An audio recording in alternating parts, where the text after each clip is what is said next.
Ayan, so kakatapos ka na maligo para masimulan na natin magluto para sa isa namang episode ng The Snapchat Cooking Show. Halika na! So, for this episode, tuturuan ko kayo ng isang recipe na bagay sa weather. At dahil medyo masama rin yung pakiramdam ko, kaya ito yung naisip kong lutuin. Ang Mexican lime soup or sopa de lima. So, para sa mga ingredients na fresh, kagaya ko ngayon, eto na. Ang freshly squeezed lime juice by Manang Conching. Ayan, mga in-squeeze niya lahat. Chicken breast. Of course, ang ating kitchen staple, ang garlic and onion na panggisa. And then, green chili.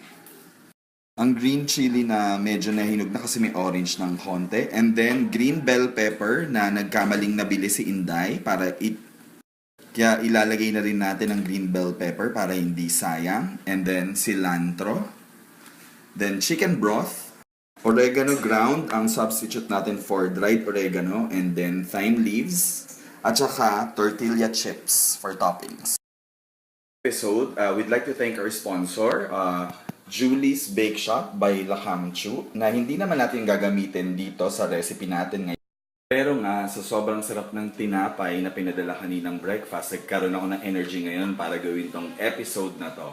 Kaya thank you, Julie's!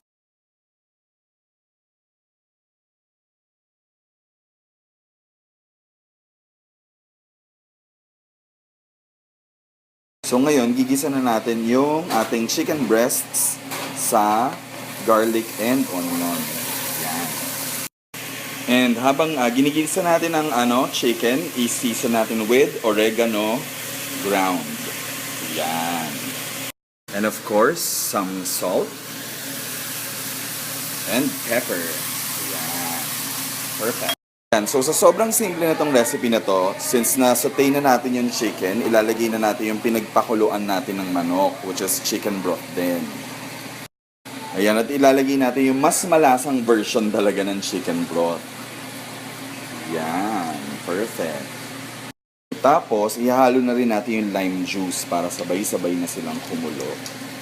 Rich in vitamin C. So, habang inaantay natin kumulo yung sabaw natin, ika-crush muna natin yung tortilla chips. Yan. Pwede rin naman na habang inaantay mong kumulo yung sabaw is explore mo ang bagong filters ng Snapchat. Kagaya nito. O nito.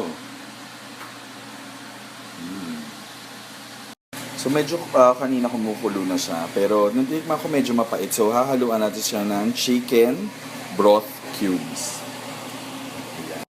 So nilagyan natin kanina ng chicken broth cubes para malabanan yung pait na nalasahan natin kanina. Ang pait na nakaraan. So habang kumukulo na siya, ilalagay na natin ang isang nakalimutan nating ingredient kanina, ang tomatoes, para may dagdag asin. Lalagay din natin ang siling green. Yung ginamit namin yung pangsigang na sili. Yan. Pati ang pinipilit ni Inday na gamitin na green bell pepper. Ayan, di ba? Siyempre, since meron din tayong sponsor ng Julie, si Inday naman may sponsor ng kanyang apron, si Calvin and Leo, thank you daw. Ayan, so sasama na natin yung cilantro para magkaroon na siya ng kakaibang lasa. Perfect.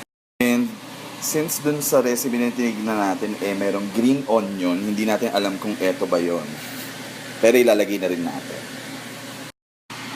So, finally, isi-season din natin siya with thyme leaves.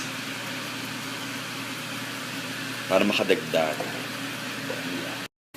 Ayan, so yung technique daw para makuha mo lahat ng juice ng netong lime, dapat niro-roll mo muna bago mo slice. Ayan. Ayan, so ready to serve na ang ating, ang tawag dito? Sopa de lima or lime soup. So, lalagyan na natin ng finishing touches. Ayan, so nilagyan na natin ng mga crushed tortilla chips ang ating soup. Ayan, lagyan natin konti. And lalagyan na natin ng mga sliced na lime. Pampaganda. Ayan. And finally, lalagyan natin ng chopped na cilantro. Yan. Ayan. So, napaka-importante talaga ng garnishing sa ating pagluluto, lalo na pag hindi masyado masarap yung lasa ng niluto mo. At least may Instagram man lang nila para kahit na hindi nila masyado ma-enjoy, na picturean pa din. 'Di ba?